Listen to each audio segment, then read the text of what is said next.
I'm Dennis Woodside. I'm the CEO of Freshworks. I'm joined here today by Simon Farnsworth, who's the Chief Technology Officer of ITV. And Simon oversees technology across live broadcast, streaming with ITVX, programmatic advertising, a whole bunch of different things. It's really interesting in talking to him previously about the balancing act that he has between modern, new delivery systems and what ITV has done historically, which is deliver quality content throughout the UK and elsewhere. And we're going to explore a bit about how Simon has been building teams and really thriving in an environment of change, of technology change, where AI is entering everything. How he and his team perform under live pressure, which is 24/7 for his business, and how things have changed over the last couple of years in terms of the centricity of IT in the business delivery for an organization like IT. So, Simon, thank you for joining me. I really appreciate it. Pleasure. Thank you for having me. Excellent. So, you've led technology transformations at News UK, at Warner Brothers Discovery, and now at ITV. And I'm curious as to the patterns that you've seen across these companies when it comes to digital transformation, and what makes ITV's challenges so unique as a media organization.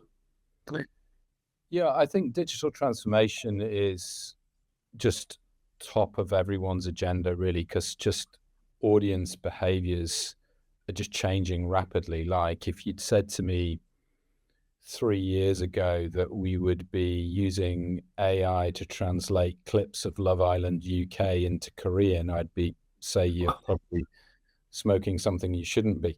But it's just really, and what it fundamentally comes down to is that if you don't have control of your data, and in our world we call data could be an audio file, it could be a video file, it could be information about what our Wi-Fi is doing across all our estates. If you don't have control of your data, it's really difficult to drive digital transformation. But if you do, you can not only go much quicker, you can start introducing tool sets that you never thought possible 3 years ago. So I think it's fascinating how this is going. But ultimately, what drives us is consumers consuming our content, whether that be on our own outlets, so ITV's linear channels or ITVX, our streaming platform, or platforms that our studios sell to across the world. And one example is like Love Island US, Peacock has taken that this year, and it's just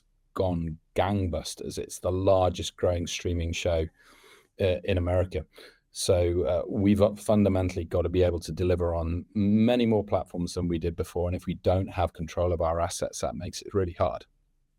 And now, you touched on a couple things there. You both create content, you distribute content through traditional broadcast, cable, and so forth in the UK, but you stream content globally. So there's a lot of technology that goes into three very different parts of the business. What are some misconceptions that people might have about how you actually, the complexity of actually getting content from the studio all the way to the screen, and how do you make sure that system stays up and running and is reliable and delights all of your people who are viewing the content? Well, I think like any business, Dennis, you've fundamentally got to understand who you are and what you're not. And ITV, at its purest sense, is a content creation and a content monetization business. And when we really understand that, that really helps your capital allocation in terms of where you're investing in technology and what's really important to you. But fundamentally now we have to deliver different types of content to different platforms, to different audiences. For example, the type of content that we would put on TikTok would be very different to the type of content we put on ITVX, which is long form TikTok, short form. So we've got to be creating a flexible environment that allows both the creation and the distribution of that content at scale on a global level. And modern day tool sets have really allowed us to do that and really focus in on what's important to us as a business. And that's listen, we're all in on cloud. We have to be, because we can't get the elastic scale that we need through our own sort of data centers.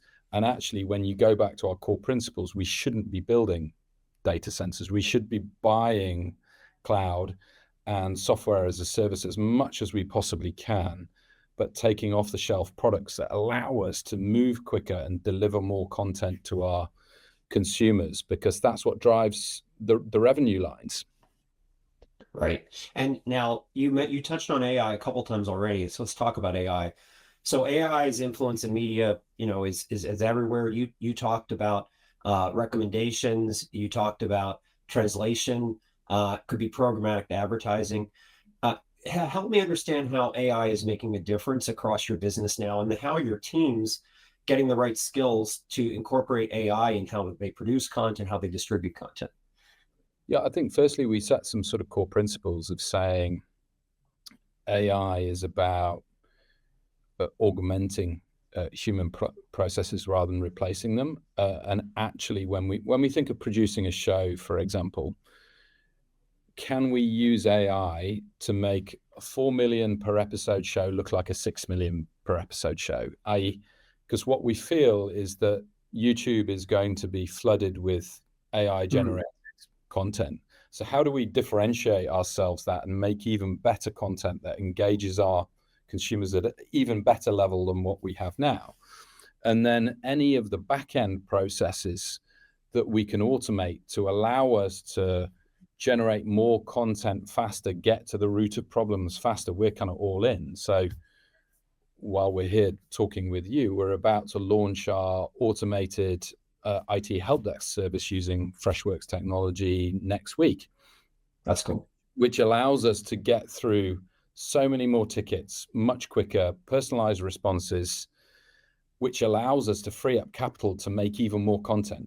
And that's how we think about it. It's not about kicking humans out. It's about how can we make our content better, more distributed in more locations.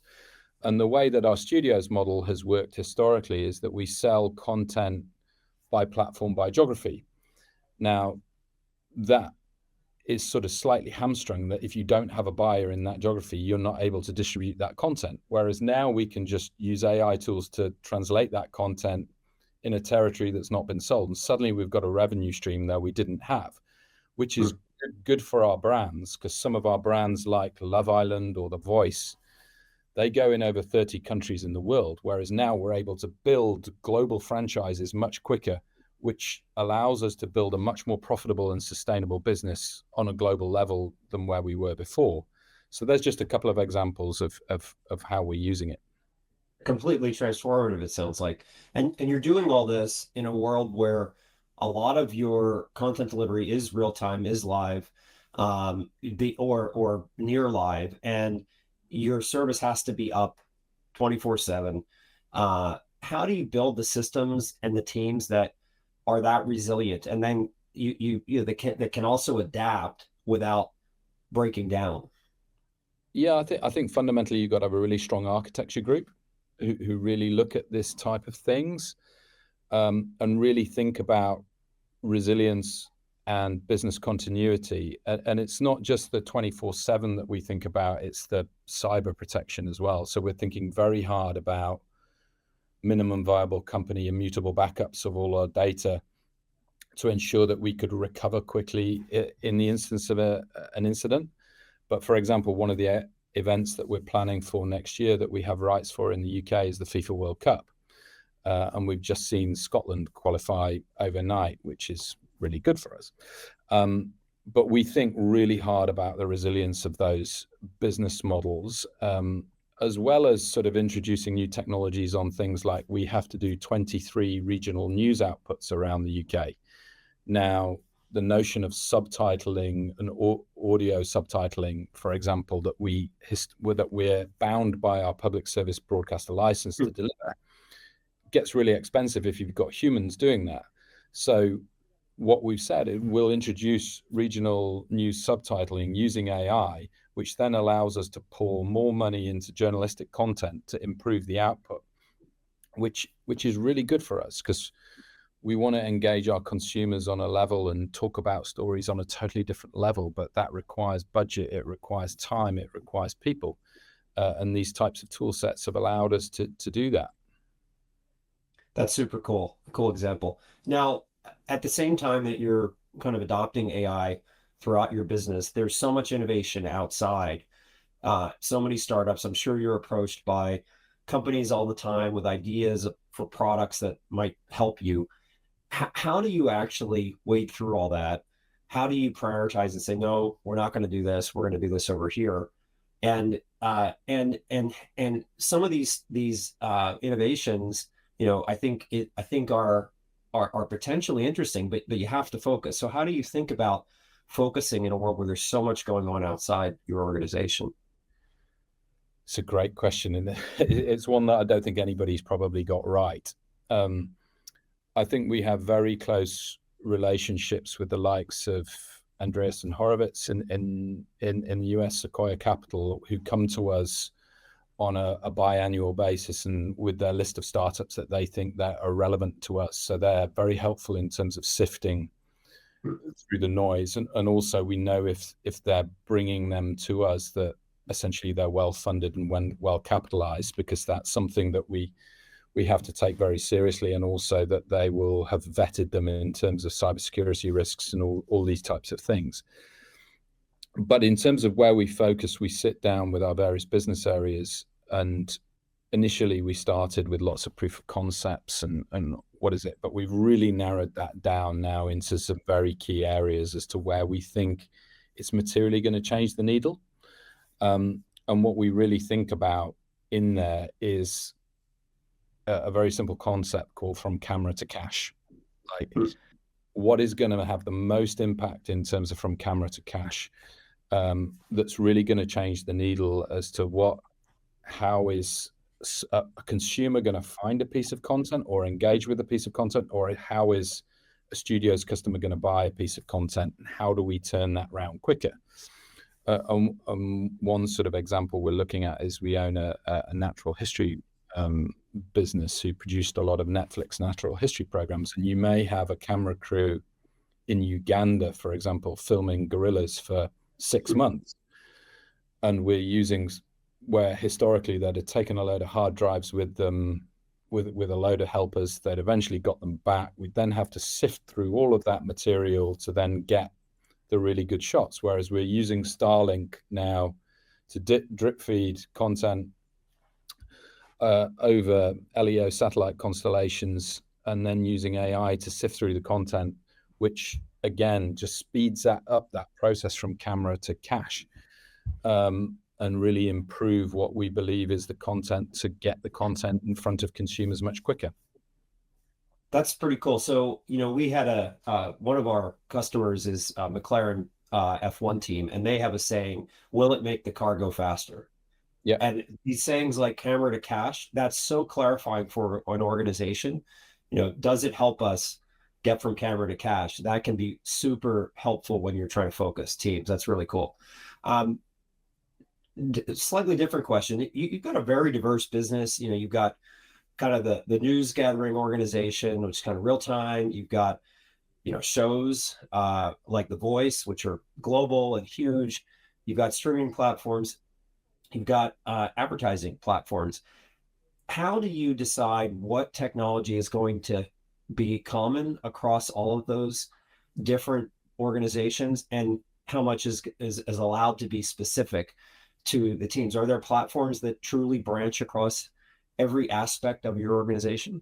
Well, yeah, I think if you think of it as infrastructure, applications, and then data that needs to flow through applications, that's the kind of lens that we look at it.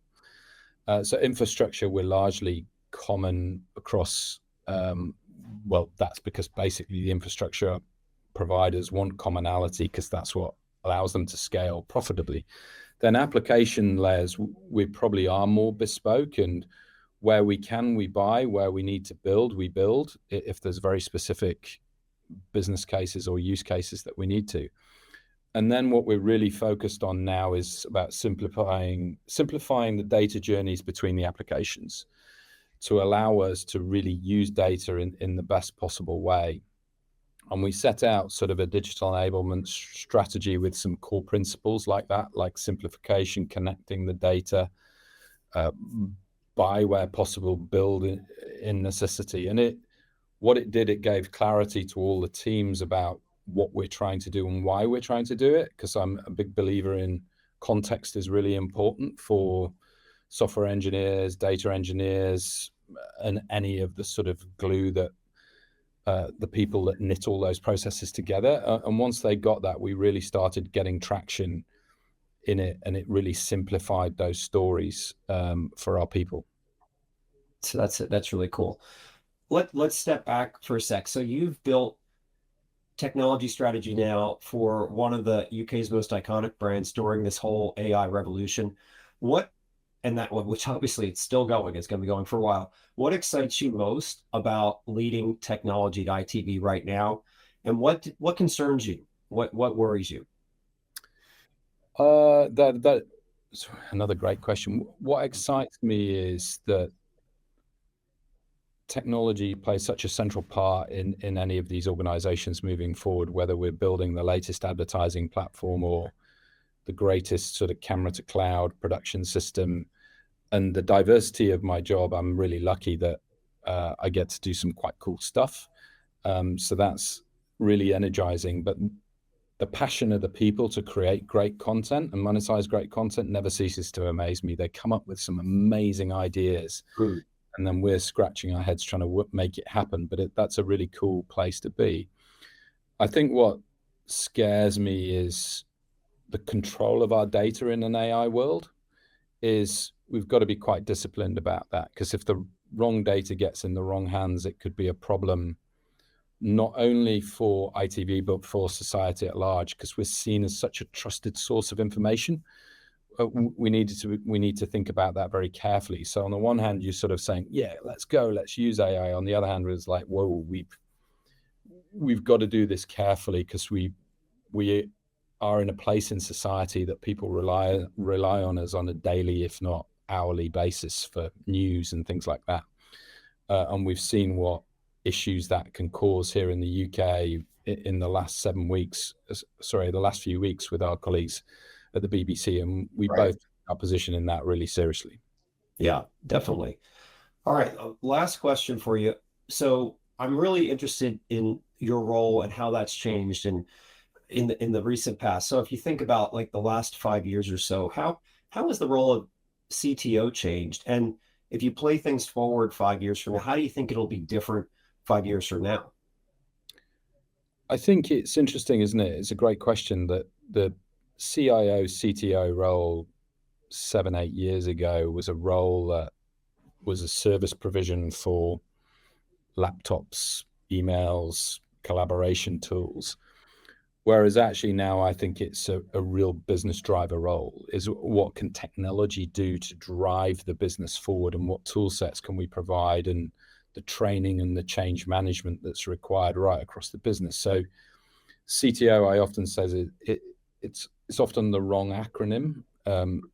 You should be almost both Chief Translation Officer in terms of what technology can do for the business, Chief Transformation Officer, because often that is driving transformation, and then really driving business value. I think it has historically, it probably didn't sit at the top table of most modern businesses, whereas now it absolutely sits at the top table. And the example, like you look at what data can do for McLaren Racing, what data can do for ITV, it's such a different conversation. So you're both educating and delivering, and the business rely on your tools every day, every minute of every day. And it's so important moving forward. So I think you've gone from a service provision to a key sort of strategic driver and an enabler within the business. So Simon, thank you so much for the time. A couple things that stood out to me. First of all, just the diversity of businesses that you are enabling, empowering, and making better, whether that's the production of Love Island or how the collection of content from Uganda and the distribution of that content, the streaming services. I'm sure it's a different challenge every day, but technology is critical to every one of those organizations delivering, their purpose and their mission. And it's amazing to hear some of the stories that you have. So I really appreciate the time. I think our audience really loved the insights. So thanks again to Simon Farnsworth and the team at ITV. If you're a CTO or a technology leader managing similar pressures and operations and transformations, I'd love to hear about it. Please let me know, and we'll get you on the podcast here. So thank you very much.